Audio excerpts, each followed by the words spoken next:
Hey, Augusta Nation! Thank you for joining me today. We got a whiteboard session. Those are kind of few and far between these days, but I do enjoy them. So we had a question from Ivy, a fellow Augusta franchisee, of, give us an example, or what does a $10 million lawn care company look like? Well, to answer your question, I don't know, but it's funny that he asked that because whenever I first started back in 2012 with Fine Lines Landscaping, that was a goal of mine.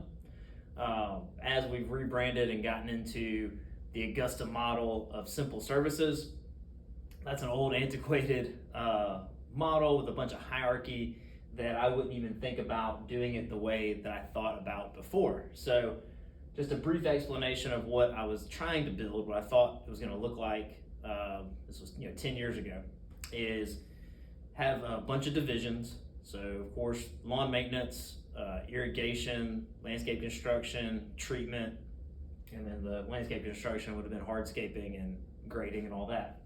And you would have division heads and a bunch of middle management, account managers, and things like that. So that brief explanation, definitely not interested in doing any of that. The Augusta model is based on simple services, so mowing grass, trimming shrubs, bed weeding, and then the project side of simple services, mulch, pine straw, small sod installs, property cleanups, things like that. And so to answer your question, Ivy, and one, I'm not, for everybody listening, I've not built a $10 million landscaping company yet. We just crossed the threshold of $1 million last year, and I can kind of show you that model, but we'll run you through what I believe it would kind of look like in the same type of business as far as simple services, which is like an 80% recurring service of mowing, bed weeding, winter services, things like that, and 20% of that being projects. So I kind of simplified it here. I just highlighted the mowing of what 80% of that, which is $8 million, would look like. And for average mow for us here in Augusta, Georgia, we bill out at $80 per hour per team member. And then our average mowing is about 45 minutes. So 3/4 of an hour gets you your $60 average mow is what we've been experiencing. In order to make $8 million worth of mowing, you need, this also in this model assumes weekly mows. Just to make it simple, it would be over 5,000 clients if we did bi-weekly. So but this assumes weekly mowing, 39 mows a year here in Augusta, Georgia. We start mowing in March, and our last mow is the middle of November. So a couple of assumptions there. Wanted to make it real basic. And so 3,400 weekly mows, and we do everything in budgeted hours here. It helps us to know how many team members we need and all of that. So at 40 budgeted hours, which is also a little bit unrealistic at this size of a company, you're gonna have underperformers, you're gonna have people not show up. So here at this location, we do average, our team averages probably over 40 budgeted hours a week completed. But when you're scaling up, if you had 40 budgeted hours per week accounted for these 3,400 mows, you would need 64 trucks. And in a more realistic example, I'm thinking you'd probably need 80. So 64 trucks is what that looks like. It's a whole lot of trucks. I mean, that's a dealership. That's more trucks than most dealerships have right now in 2022. So that's a lot. And then the project side of things at $2 million, should our average project at $750. Like I said, we do smaller projects. That's 8 budgeted hours, and I accounted for materials and things like that to add on. So if you did the same thing, you put 40 budgeted hours per team member, you would need to complete $2 million worth of projects in 50 weeks out of the year, 53 projects a week. That's about 11 team members, right? 10.6. So 11 trucks, you're up to 75 trucks, 75 team members, and that's just being, it's unrealistic because you have people with turnover and everything. You would probably need 100 employees to make that happen. and 100 trucks. So that's huge. That's what I think a simple service $10 million landscape company would look like, and that's just field team members. So why I'm not going for this anymore, and I'll show you what I am going for in just a second, but me looking at it, is it attainable? For sure. You can make, that's the great thing about business, you can structure it in how you want it to be done. And there's so many different ways to make money, so many different ways to structure the same lawn care company. This one requires a bunch of hierarchy, middle management, probably even upper level management, just a whole typical corporate structure at $10 million. If you're managing 75 to 100 team members just for the mowing alone, Bellingham, they've got one, which is our flagship, the original first location when Mike Andy started. They had an office manager, Liz, and they had a estimator. Now it's condensed down to a general manager that does the estimating. So in that model, I think they typically have about 15 trucks going on. That's probably max that one person, one manager can handle.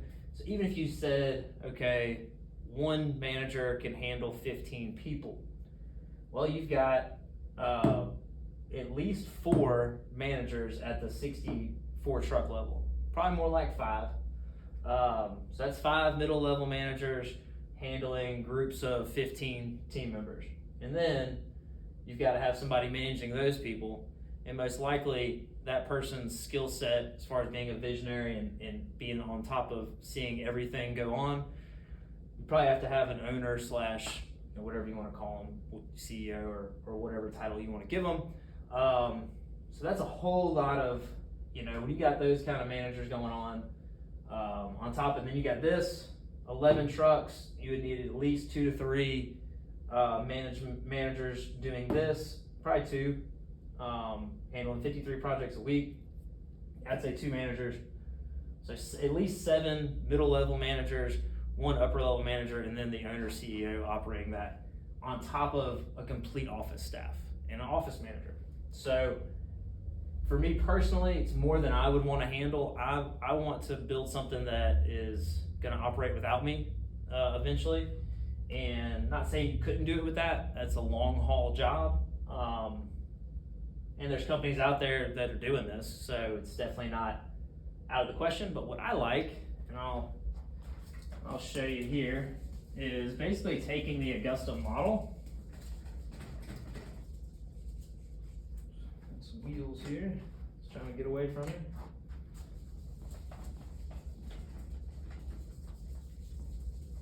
And so this is what our goal is here at the local. Make sure I'm still in frame. I think I walked away. Yeah. Okay.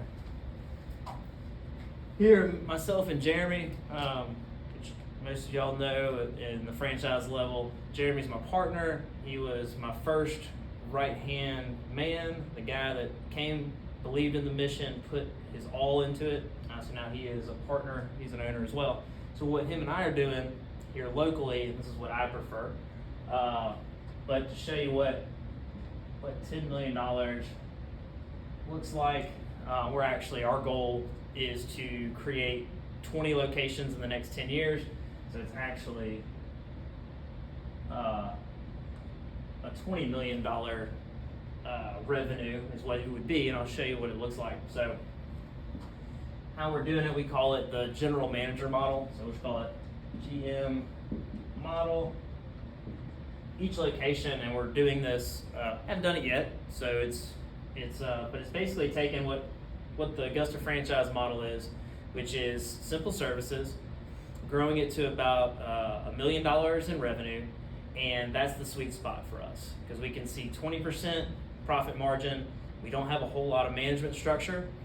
Basically one general manager that also does the estimating, and then field team members that perform and produce. So there's not a whole lot of fat there. There's not a whole lot of management and infrastructure cutting out the profit, because you're not gonna, a simple service business, $10 million in revenue, I don't believe is gonna hit 20% profit margin. I think you'd be doing very fortunate on the 7%, 7 to 10%. That's just my opinion. So what we will do, this January we're going to open up North Augusta and Aiken, and we're taking a general manager, and 2 of those folks are coming from our front line. We're going to give them a salary, $50,000 a year, and right off the bat, we're going to give them 25% of the profit. And so, just like the Augusta model, it's built from 1 to 5 years to reach $1 million in revenue. And once that growth stabilizes and you're not using your resources to buy equipment and marketing and training new people, you will see a 20%, let's use this one, 20% profit margin. So you're kicking out $200,000 in profit. So that's the model. And what we're going to do is open up 2 a year for the next 10 years, doing 20 locations. Sorry. So that's $20 million, 20 locations. And how we're doing it is by hiring a general manager. They will start the location from scratch, just like you would if you were a franchisee, except the only difference is, there's a couple differences. Number one, they're not owners, but they do get an immediate $50,000 a year, guaranteed as a salary, and 25% share of the profit. Now, in between years 1 and 5, they will go from 0 to $1 million in revenue. Once they do that, they will unlock another 50% of profit, so that gives them the incentive, and they'll have the ability to purchase the location. So that's our big, here in Augusta, Georgia, me and Jeremy, that's what we're trying to do. That's our big mission. Our big, hairy, audacious goal is to have 20 of these things going.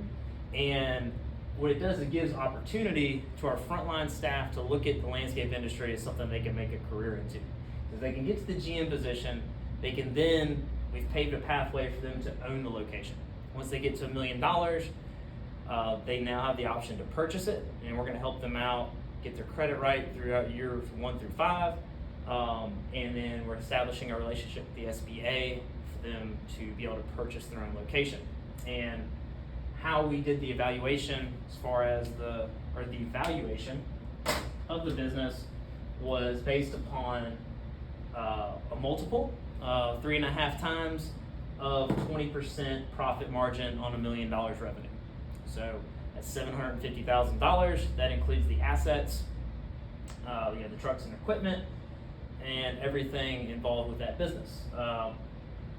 And what we're going to do at that last year, so let's call it year 6, they get to the $1 million level in year 5, slow the growth down, and in year 6, see that $200,000 in profit, that 20% profit margin, because growth is slowed. So us, myself and Jeremy as owners, we would have 50% of the profit of that company, or that location, and the general manager would have 50%, so $100,000. Well, instead of, if they decide to purchase on year 6 or whatever year they level out and can realize these profits, we are going to forego our 50% and allow them to use it as a down payment, because they will, the SBA is going to want 20%, which will be about $150,000. So we'll give them $100,000 to give back to us as a down payment. That's the big incentive. That's what we think as far as giving an offer that somebody would, in these positions, going from frontline to general manager. That's our offer, and we believe it's an offer that somebody would feel pretty silly not taking. So instead of a $10 million location, which I honestly believe, if you're lucky to get 7 to 10% profit margin, I think you're doing really well in the industry. That would be, you'd be comparing, if you did a $10 million one location, you would be getting, say you did 10%. So, you're getting $1 million in profits for that business, versus our model of we're going to sell, we're going to provide. I think it provides more opportunity as well for our team. So that means that 20 of our team members come in from the front line, theoretically. 20 team members come in mowing grass. They learn a little bit about business. They get excited about the general manager model. They go through the systems, they put in the hard work, and they go from field team, front line, to general manager to owner in a matter of, say 7 years. All of those steps. You can go from, we got people like Matt McKeet. Matt's been here 2 years. Next year he'll be a general manager. So his whole track from 0 to owner could be 6-7 years. So I think that model that we're doing versus the $10 million model gives a whole lot more people more opportunity, which I'm excited about that. Because in that general manager model, you might have middle level management. You might have, if you have 7 or 10 managers, it's a good job, but I don't think it's a career. But that model, as far as the $10 million in revenue a year, kicking out probably $1 million in profit, which is awesome. That's nothing to shy home from. Versus what we're trying to do in, let's call it 10 years. We sell these 20 locations for $750,000 a piece. That will be $15 million in profits, and of course shared between myself and Jeremy. But if you did the 10 years, as far as, I guess if we did it 10 years, it'd be about, be about on track, because year 10, it's still gonna take another 6 years for the last 2 to get to scale and sell. So tit for tat, I would say money-wise, profit, it's gonna be pretty similar. My viewpoint is I would rather build $20 million locations, giving the person managing it more opportunity to eventually own it, and managing one location, you're talking about 10 to 12 team members, not as high a stress of having a location with 100 team members and all that infrastructure and trucks. So video went a lot longer than I thought. Ivy, I hope this helped, and thank you for asking a question. And the road to $10-20 million is still yet to be paved by us. We will get there, and I appreciate everybody that takes their time to listen. Please ask any questions. If I can answer them, I surely will. If I don't know the answer, I'll call Mike Andes. So I hope y'all have a great day, and thank you for watching.